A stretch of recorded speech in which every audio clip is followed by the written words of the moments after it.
Você conhece o segredo da pele perfeita? Eu sou Renata Fontani, especialista em pele, e hoje eu vou conversar com o Dr. Ricardo, dermatologista, sobre os segredos de uma pele perfeita.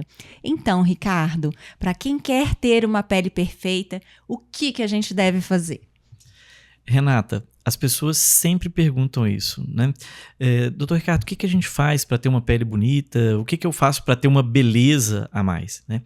E, na verdade, a beleza da pele, ela é um conjunto de fatores, Sim. né? Assim, ela leva em consideração a qualidade da pele em si. Uhum. Então, a primeira coisa que a gente sempre tem que pensar para ter uma pele bonita é ter uma pele sem doenças, né? Sim. Então, se a pessoa tem, por exemplo, uma lesão, por exemplo, um câncer de pele, uma lesão que maltrata aquela pele, ela deve ser tratada, deve ser retirada, deve ser tratada adequadamente para que você tenha uma pele mais bonita. Mesmo porque, né, Ricardo, não existe beleza sem saúde, né? Exatamente. O primeiro ponto da beleza é a saúde. É a saúde. É a pele ser uma pele saudável, né? Então, isso é muito importante. Outra coisa que é muito importante é essa pele ter uma qualidade de hidratação adequada, de cor homogênea, que geralmente faz com que as pessoas tenham essa sensação de uma beleza maior da pele. Então, manter a pele bem hidratada, manter a pele bem nutrida é muito importante. Manter essa pele de forma que ela tenha poucas manchas, porque à medida que a gente vai envelhecendo, a pele ela tem uma tendência pelo próprio fotoenvelhecimento, pela exposição solar, os fatores externos, por exemplo, a poluição atmosférica, os fatores oxidantes externos e os próprios fatores endógenos do próprio organismo nosso, eles levam ao envelhecimento das células, e essas células têm uma tendência a ter uma certa modificação de cor, a ter uma perda de textura, uma perda de hidratação, uma perda de elasticidade, uma perda de firmeza. Então isso tudo vai perdendo com o envelhecimento. E se você mantém a pele mais hidratada, se você tem uma rotina, né, assim, de usar produtos que são, por exemplo, antioxidantes nessa pele, que auxiliam a lentificar um pouco esse processo de envelhecimento, se você faz uma fotoproteção adequada... a pele antes da pele querer esses cuidados, né? Exatamente. Uma prevenção. Uma prevenção, isso. Uma vez que você sabe que tudo isso faz com que a pele fique mais heterogênea, que ela tenha um aspecto menos saudável, né, assim, menos belo, você pode trabalhar em medidas preventivas, né, assim. Então, o que a gente sabe que geralmente chama atenção para ter uma pele menos bonita? Porque a questão é essa, né, assim.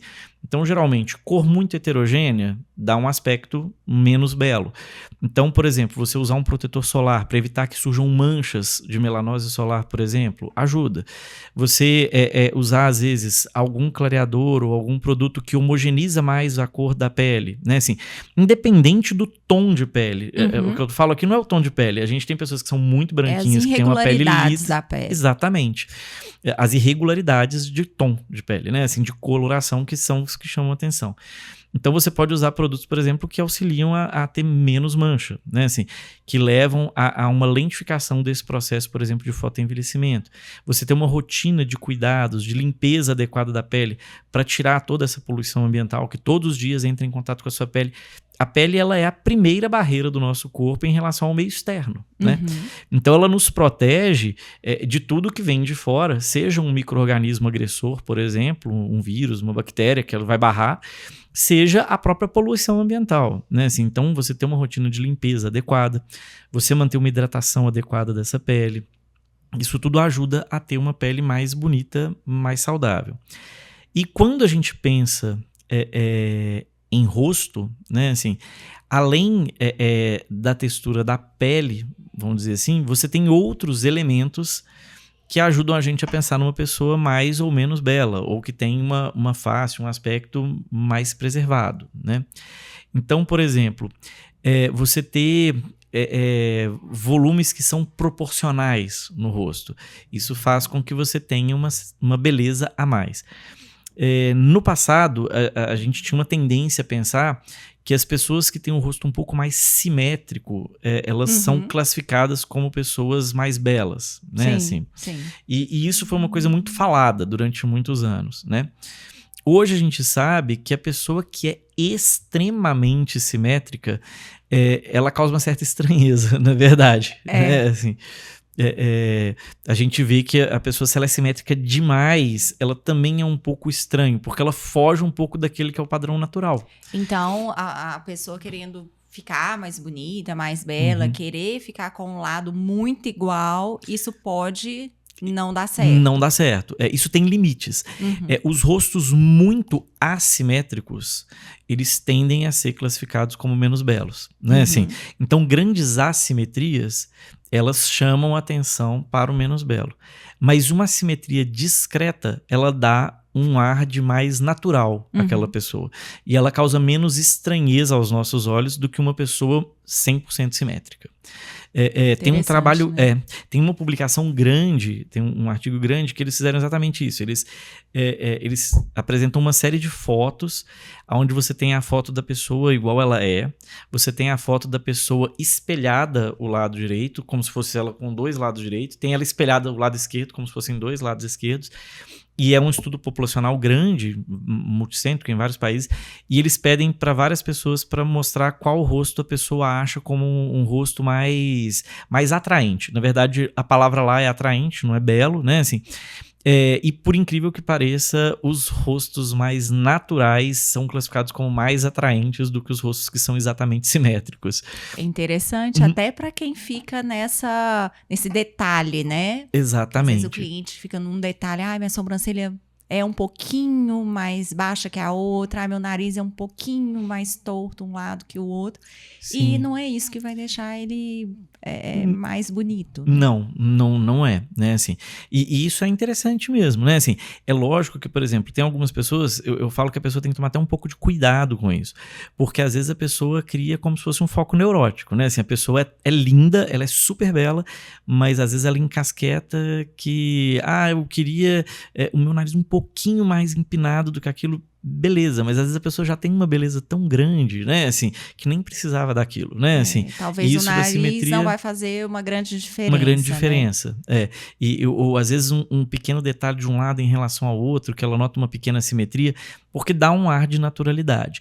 É aquilo que eu estava falando. As grandes assimetrias, não, né, as grandes assimetrias, geralmente, elas fogem do padrão de beleza mais comum, né, mas a assimetria de 100%, ela gera uma certa estranheza, né, assim. Não pode ser nada demais, né? Exatamente, exatamente. Uma outra coisa que a gente sempre coloca é você guardar uma certa proporção entre os elementos do rosto, por exemplo. Isso vale para o rosto e vale até para o corpo, né? Assim, mas você tem uma certa proporção, por exemplo, entre o tamanho dos olhos e o tamanho de uma boca, entre o volume da maçã do rosto e o volume do resto do seu rosto. Existem padrões, vamos dizer assim, que são geralmente mais classificados como um rosto belo do que outros, né, que guardam essas proporções. Então, por exemplo, pessoas que têm o olho muito pequenininho, geralmente elas causam uma certa estranheza se tiver uma boca muito grande, um lábio muito grande, né, fica um pouco desproporcional, né, assim. Então, você ter uma certa proporcionalidade também é uma coisa que ajuda. E muitas vezes a gente acaba tendo que trabalhar com coisas distintas. Assim como para a pele, os cuidados de casa são muito importantes. Às vezes um peeling vai ser importante. Às vezes algum procedimento estético para cuidado daquela pele, uma limpeza de pele vai ser muito importante. Planejamento também, planejamento, né, Ricardo? Que às vezes as pessoas fazem as coisas muito aleatórias, tanto procedimento quanto os próprios cosméticos que elas utilizam, compram na farmácia, às vezes sem saber o que é para quê. Né? E ficam perdidas aí sem um planejamento adequado. E Isso é verdade, tem que ter um pensamento, né? Assim, um planejamento. E esse planejamento, Renata, eu falo muito com as pacientes que, assim, depende de onde você parte, o planejamento que você vai fazer. Sim. Se é uma pessoa extremamente jovem que procura por atendimento dermatológico, a gente tem muitas orientações preventivas que vão se manter ao longo da vida e você tem muitos cuidados que podem ser feitos desde o começo para que essa pessoa tenha uma pele bonita, né? Assim, que é aquilo que a gente falou, uma pele perfeita. Chegue numa idade sem precisar fazer grandes intervenções para que essa pele continue viçosa, bonita, diferente de quem começou mais tarde, né? Isso. Às vezes a pessoa não cuidou durante muitos anos. Dá tempo ainda de fazer muita coisa? Dá tempo de fazer muita coisa, né? Assim, mas às vezes não dá tempo de fazer tudo o que você gostaria de fazer naquela fase. Ou, para fazer tudo o que você queria, você vai precisar de usar muito mais combinações de tratamento, porque aí você vai ter que usar um tratamento para pele, usar um para fazer a proporção voltar a ser melhor, usar um para flacidez ser melhor, usar um para ruga fina. Então, assim, você acaba tendo que fazer tratamentos complementares que também precisam de um planejamento, né? Assim, porque nem sempre você vai conseguir fazer todos de uma única vez, né? Assim, às vezes eles têm incompatibilidades entre eles num primeiro momento, ou até por questões financeiras. Você vai se programar e vai fazer progressivamente. Sim, tem algumas pessoas que às vezes desistem de cuidar da pele. Uhum. E quando passa o tempo e vê como essa pele ficou, elas se arrependem. Sim. Né? Porque não conseguem mais resgatar aquilo que elas poderiam ter prevenido. Exatamente. Né? Às vezes até de uma forma básica, como você falou, uma limpeza, um creme, um cuidado, né? Um protetor solar. Um protetor solar. E isso faz uma diferença gritante. Gritante, né? Outras coisas que entram aí nessa parte da beleza também é a questão da flacidez da pele e a questão das rugas mesmo, das linhas de expressão, né? Nessa parte de flacidez da pele, à medida que a gente envelhece, a pele ela perde em colágeno, né? Então a pele vai ficando uma pele menos firme, menos coesa. O colágeno ele faz muito disso de colar, vamos dizer assim, a pele no rosto da pessoa, na musculatura. Ele dá firmeza na pele, né? Então à medida que a gente... Como se compactasse a pele? É como se...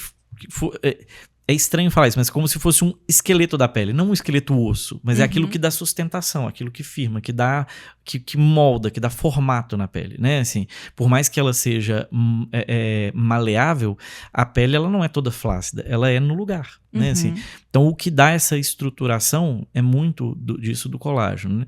Então, se você perde o colágeno, você vai acabar tendo uma flacidez maior da pele. Então, tem várias medidas que você pode fazer preventivas ao longo dos anos, né? Assim, seja suplementação, seja tratamentos que estimulam a produção de colágeno, para que você não perca essa firmeza da pele, que ela não fique uma pele tão flácida, tão caidinha, né? E isso acaba fazendo também muita diferença, né? A gente, Ricardo, pode dizer que o segredo da beleza seria o cuidado e a prevenção? O cuidado e a prevenção, Renata. E um cuidado que é um cuidado que não é que ele seja complexo. Porque às vezes as pessoas falam assim, nossa, mas você falou tanto de coisa diferente. Não é a complexidade. O cuidado ele aborda mais de um aspecto. Um pouquinho que você faz de cada um desses aspectos te dá um resultado muito bom a longo prazo, né? Assim, a continuidade. A continuidade te dá isso, né? Assim, começar te dá uma pele e não bonita. parar. Exato. Né? Planejar para que aquilo seja feito aos poucos ao longo da sua vida, né? Exatamente. Mas lembrar disso, né? Assim, é a pele, é a hidratação, é a cor, é a flacidez, as linhas de expressão, por exemplo, essas linhas que são mais fininhas. Se é uma pessoa, por exemplo, que é muito expressiva, às vezes ela vai ter que fazer algum tratamento para deixar aquela musculatura um pouco mais relaxada, como, por exemplo, uma toxina botulínica. Tem isso também, cada um é um cuidado. É um cuidado. Né? É um pouco individual, né? Que as pessoas mais clarinhas tendem a ter essa pele mais marcada. Mais né? marcada, mancha mais, a pele é mais fina, ela sofre mais com o sol, né? Assim, já uma pessoa, por exemplo, que tem a pele um pouco mais morena, o processo de envelhecimento da pele é muito mais lento. A gente percebe isso notoriamente, né? Assim, geralmente é uma pele mais firme, é uma pele que tem um fotoenvelhecimento muito menor. E tem alguns estudos mostrando que a pessoa que usa o filtro solar com frequência e a que não usa. Sim, tem uma diferença muito grande. Muito né? grande. Tanto na prevenção daqueles tipos de câncer de pele que têm associação com radiação ultravioleta. Então, por exemplo, os cânceres de pele, em especial basocelular, espinocelular, eles têm uma relação grande com a exposição solar. Existem outros cânceres de pele que não têm associação com a exposição solar, que aí o fator é genético, são outras coisas.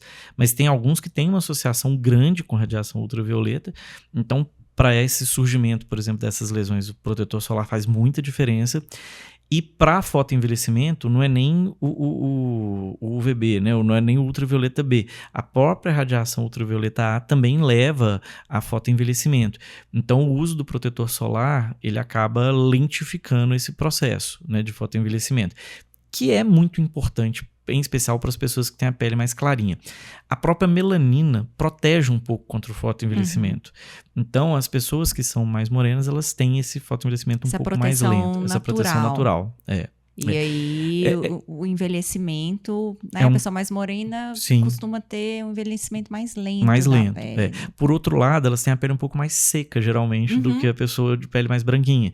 Então, assim, a gente observa que tem diferenças, né? Assim, e tem aí cuidados o específicos. É personalizado. Personalizado. Né? E a gente aqui do Brasil é bem misturadinho, né? Assim, na verdade, a gente tem uma mistura linda, mas somos misturadinhos. Sim. E a maioria das pessoas, dificilmente você vê uma pessoa muito, muito branquinha, né, assim, ou uma pessoa de pele muito, muito preta, né, assim, a gente é muito no meio, né, assim, e isso é bom, né, assim, mas exigem cuidados também, né. Tem as qualidades, né, mas a gente tem que cuidar e ter um bom profissional para orientar, né, porque às vezes as pessoas querem fazer sozinha, se automedicar, comprar, às vezes compram o mais do mesmo. Sim. E não, com pouco planejamento. Isso. Né? E uma outra coisa também que entra nisso da beleza, Renata, que é uma coisa que precisa de um pouco de cuidado, mas que é muito interessante a gente ver, é que assim, por mais que às vezes alguns fatores, vamos dizer assim, fujam um pouco da regra, vamos dizer assim, daquilo que é mais belo ou menos belo, tem várias pessoas que têm algum componente que ele é fora da regra, mas faz a pessoa ser belíssima mesmo sendo fora da regra. Sim. Então você pega, por exemplo, assim, Angelina Jolie, vou dar um exemplo público, assim, que é bem conhecido, né? Se a gente for pensar, ela tem um rosto que, assim, é quase que excessivamente quadrado quando ela era mais jovem, é um olho bem grande, é um lábio bem carnudo, mas que no conjunto dão uma beleza que é bem singular, mas é extremamente bonita. Né? Assim, é o velho seja você mesmo, seja né? você mesmo, exatamente. E uma pele bem cuidada sempre faz a pessoa ficar mais bela. Mais bonita, mais né? bonita. O nosso segredo da beleza é esse, é ter cuidado, né? Exatamente. E contínuo, né? Isso. E com bons profissionais. Ô, Ricardo, obrigada. Eu adorei o nosso bate-papo sobre o segredo de pele. Espero que vocês também tenham gostado. E a gente se encontra no próximo podcast.